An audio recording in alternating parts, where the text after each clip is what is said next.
두상성형이라는 말 자체는 그렇게 많이 사용되었던 용어는 아닙니다.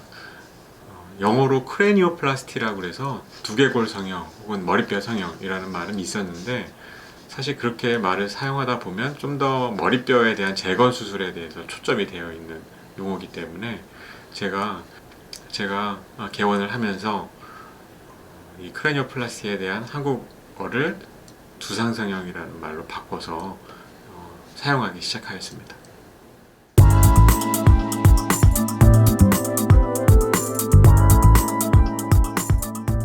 다른 성형수술하고 마찬가지로 이 두상 성형술도 워낙에 재건 수술에서부터 발전한 수술입니다. 19세기 말부터 머리뼈에 손상이 있거나 기형으로 태어난 머리뼈를 재건하는 수술은 그때부터 시행이 되어 왔었고요.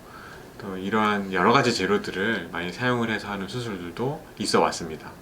그 이후에 20세기 초에는 여러 전쟁이라든지 사고를 통해서 두개골의 손상이 큰 경우에, 자가골 이식을 하기에는 너무 큰 경우에 어떤 다른 보형물이 필요한 경우가 많아졌습니다. 당시부터 개발돼서 수술되어 왔던 것들, 재건 성형 수술이 지금은 이제 미용 목적으로, 미용적 목적의 어떤 두상 성형술로 약간은 바뀌게 된 것이죠.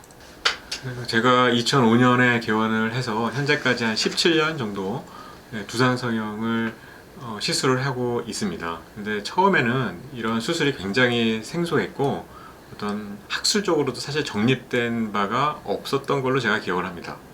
그래서 제가 몇 년 동안 초기에 수술했던 환자들의 데이터를 가지고 2009년도 대한성형외과 학술대회에서 세계 최초로 사실은 이 본시멘트를 사용한 뒤통수 성형술에 관해서 발표를 하게 되었습니다.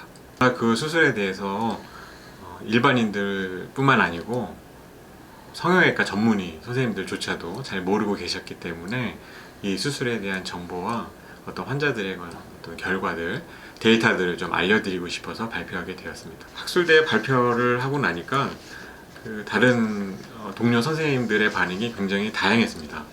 아니, 도대체 어떤 사람들이 뒤통수 성형수술을 받냐, 아니 그거 받고도 괜찮냐, 그 수술은 도대체 누가 받고 뭐 효과는 어떠냐. 왜냐하면 그때까지는 본 적이 없는 선생님들이 대부분이셨기 때문에, 또 어떤 선생님들은 반대로 굉장히 획기적이다, 그런 또 이렇게 아이디어도 좋고 안전한 방법인 것 같다, 이렇게 많이들 말씀을 하시곤 했는데 그게 벌써 10년이 넘었네요.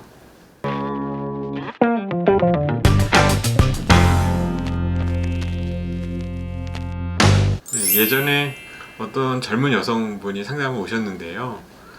보통 이렇게 상담을 하다 보면 물어보는 내용이 이렇게 많지는 않습니다. 뭐 수술 과정, 뭐 합병증, 효과 이런 거에 대해서 일반적인 사항을 물어보는 게 보통인데, 그분은 좀 특이하게 굉장히 코치코치 이렇게 구체적으로 취조하듯이 뭔가 이렇게 조사하듯이 저한테 질문을 많이 했던 분으로 제가 기억이 나는데요.